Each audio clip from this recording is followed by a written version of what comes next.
So we're back. It's a new day. I am totally tired and I haven't rested enough, nearly enough, to continue guitar building, but I'm gonna do it anyway because I need to get things done. Here's the guitar neck. The headstock, it looks a bit wonky, but maybe I'll fix that somehow, I don't know. I mean, obviously I'm gonna have to try to fix that. I can see now that it looks even more wonky then. Anyway, that's not what I was planning on doing right now. Anyway, we'll leave that aside. Don't look there, you know? Don't look at the man behind the curtains or something.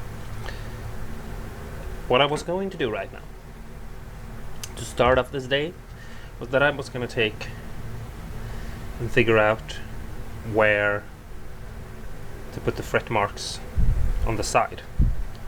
The way I usually do this is that I take and measure out the in-between frets like that, and then I divide it by half like that, and then I mark where that middle is by doing those measurements, and then I divide the fretboard in half and I just make a mark with an awl or something, you know, pokey poke, and then drill, and then plug the hole with, you know, whatever fret marking material I'm going to use for that guitar. But if you've seen my other video, I have this crimson guitar. It has actually a name: Precision Luthier Tool and Train. No, wait, that's not the name of the tool. It's basically a fret ruler of some sort. I don't know. Anyway, it has 4 different scales, and it also has these marks for the frets. I mean, the marks on the frets. So what I'm gonna do actually is I'm gonna try to remember what scale length I used, and I'm going to put this side on the side of the neck like this, and then just use these marks as references for where I'm supposed to drill for those side marks. And obviously before I drill anything I'm going to double check to make sure, because maybe Crimson Guitar didn't put these in the perfect middle. I don't actually know. I have never used this for the side dots before. It's always something that I've done the way I'm used to doing it. But you know, sometimes you have to try out new ways of building things just because you can. If you have the option to try new things out, you know, maybe you should. I don't know. So basically all I'm gonna do is I'm just gonna put this here and then make sure I line the frets up with the marks that I have already done, and then I'm just gonna use a pen and draw a little tiny line or mark or whatever you want to call it, where these circles are. So that's what I'm gonna do now, and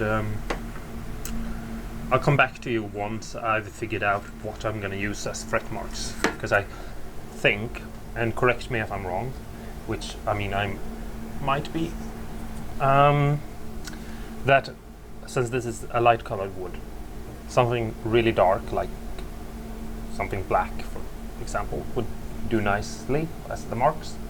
I'm thinking about using wood, maybe Wenge, because it's my favorite wood, or just black plastic, but I don't really know. I haven't decided yet. But once I come back, I will have made some sort of decision, hopefully. Yeah, so I'll see you in a little bit, and hopefully you're still here. Okay, I'm back. I know I said I was going to come back once I've drilled them, but I realized something with this thing that I have to complain about, and I'm not doing this to like be mean or anything, but there is one thing that is actually kind of like, I don't know, not very good about it, and that's the fact that when I marked out these dots on the side to drill them, which I hope you can see that I've made a little mark there, this one doesn't have 2 marks on the 12th. And the thing is that this makes it really fast to make a guitar neck, which is awesome. But sometimes when things go too fast, you stop thinking and you just go on auto and you basically just run through every step. And so on the 12th, I didn't notice until I was like, wait a minute, aren't I supposed to have two dots for the 12th? So I actually made a mark for 1 and then had to go back and make marks for 2. So I'm gonna have to fix this mark. Thankfully I found this out before I drilled, but what if you find out it when you've finished the guitar or something? So I don't know. If Crimson Guitar ever sees this video, you guys need to fix this. Or at least I think you need to do that, because basically when you make a tool like this, you're doing something for people to use and maybe trick themselves. But I really like this tool, so I hope you don't think I'm hating on them, because I'm trying to bring positivity to the table. It's not a big deal for me right now, but it could be a really big deal if your example will realize when you're, I don't know, finished with the guitar that, oh wait, I messed up this small little thing. So yeah, now I'm gonna drill, so see you later. Alright, so now I have basically done what I said I was going to do, which is that I've drilled the holes for the markers and I've plugged them up, and I had this neat little idea that I did, thing I did, and I was thinking maybe I'd share that with you guys. I'm gonna see if I can zoom in here and show you. And what I basically did was that I took some of the ground wire that I was going to use later on for the electronics, and I pulled the copper wire outside. I pulled the copper wire out. God damn it. And I put some regular steel wire in it. So now, and then I basically put those in, and now I have these cool markers that are black with a silver dot in the middle. And hope you can see that it's like, I don't know, I think that's a neat little detail. It's not perfect, but because the dot is a little bit too much on the side, but I don't know, could always say it's Pikachu's eye or something. I don't know. It's a neat little idea, I think. Especially like maybe under the right lighting, you know, when you see the dark dot, and then the metal will, I don't know, shine or something. Could really make it cool. Yeah. So that's basically that. I'm gonna, yeah, I know it's a line here, but that's doesn't matter because that's gonna get round over and removed. I think what I'm going to do now is that I'm going to try to figure out how the heel is supposed to look, and maybe do the right thickness for that part. I don't know. Or maybe I should just stop here and, I don't know, go have dinner or something. I'll see you in a little bit though, because I need to do something. I'm getting about ready to actually route the pocket for the neck, and that basically means that a router bit is going to come in like this, spinning of course, and it's going to cut down, and I'm going to have this bearing here that I hope you can see follow along the line of this template here, like this, cutting into it. And I have a small little tip for you all, and that is if you're making something that has a pretty thin body, like I have here, a 22 mil thick body, take the drill bit that you're going to use to drill through the guitar body to make your electronics, and measure how thick it is, and then take that measurement and divide it by half and then add that to your neck pocket, because then you have half, then you have half of where your neck pocket is as a space to put down for the drill bit to guide it, so you can drill straight, because this neck pocket is going to be straight because of how the neck pocket is cut with a router. And then you don't have to really like be worried about it drilling out from either side. As long as the drill bit is somewhat straight, it will not wander off and, you know, go through the top or back, which is something you really don't want. So it's the next day, and as you can see, the body and the neck has been glued together. It looks a bit rough right here, but that doesn't really matter right now. The neck is in place and everything is straight and everything looks good on the front.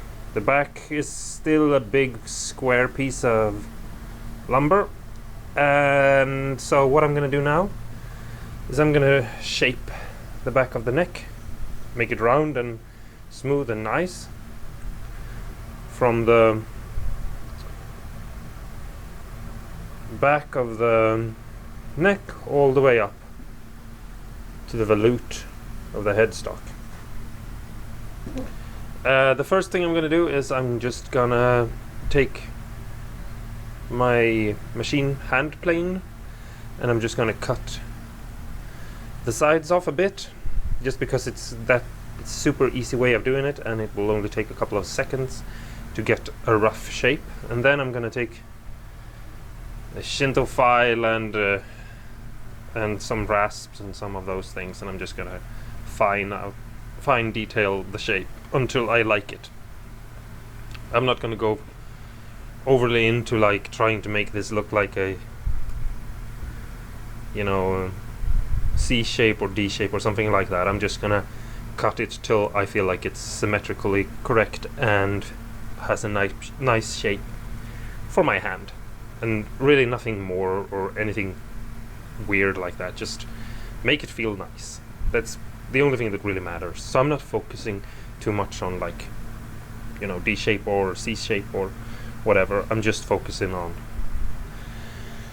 if this feels nice or not. So I'll be right back. Sometimes the best tool is just a plain knife. You can get in the corners and just shape something to match perfectly.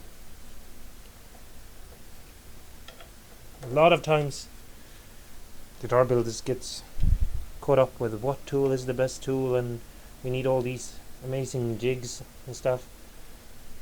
But you know, sometimes a good old-fashioned knife is